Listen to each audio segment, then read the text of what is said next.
अहंकार हो जाता है। और यदि अहंकार हो गया इस सेवा में तो मैं गिर जाऊंगा पृथ्वी पे, मेरी हालत मनुष्यों से बदतर हो जाएगी। तो इसलिए आप मुझे वरदान दीजिए कि आपकी यह सेवा करते वक्त मुझे अहंकार ना हो। कितने चतुर थे ब्रह्मा जी, बताओ। आप लोगों को समझ में आ रहा है ब्रह्मा जी कितने चतुर थे? चतुर मतलब चतुर समझते हो? चतुर मतलब ये नहीं गंदा चतुर, चतुर मतलब इंटेलिजेंट। कितना अलर्ट थे। चतुर वह है जो अपने जीवन के प्रति अलर्ट है। चतुर वह है जो अपने आत्मा को परमात्मा तक पहुंचाने के प्रति सजग है, वह चतुर है। चतुराई ये नहीं कि ठीक है जी हमने किसी से कुछ ठग लिया, हमने किसी को झूठ बोल दिया, हमने अपना काम बना लिया, ये चतुराई नहीं होता है। कृष्ण भक्त बरो चतुर, इसका मतलब चतुर का मतलब होता है कि हर सिचुएशन में वह अपना कल्याण का रास्ता ढूंढ लेता है, वो चतुर कहलाता है।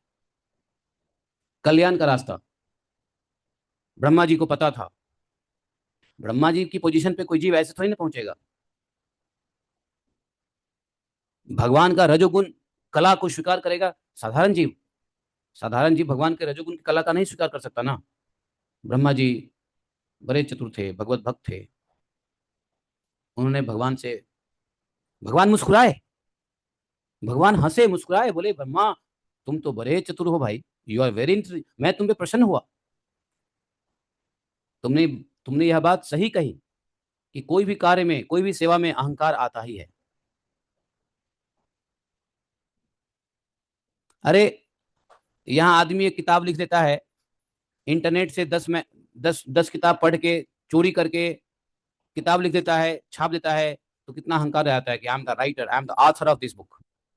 अरे वो ऑथर तुम कैसे हो भाई? तुमने भी तो कहीं किसी इंटरनेट से किताब से ढूंढ के निकाला है। How you are the author? आप ये कहो कि यू आर द कलेक्टर। आप ज्ञान के संग्रह करता हो, आप कंपाइलर हो, कंपोजर हो। ऑथर कैसे हो जाओगे भाई? वास्तव में सभी ज्ञान का ऑथर तो एक ही है, कौन? पर ब्रह्म, भगवान कृष्ण ही सभी ज्ञान के ऑथर है।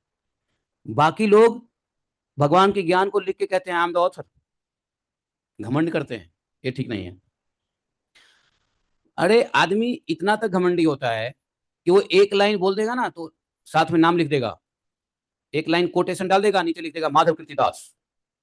बताओ, एक एक कोटेशन का क्रेडिट लेता है वो। किताब लिख दिया तो कितना, और सेवा कर दी तो कितना घमंड आ जाता है। इसलिए आपको लगे कि किसी सेवा में घमंड आ रहा है तो बेहतर है सेवा मत करो।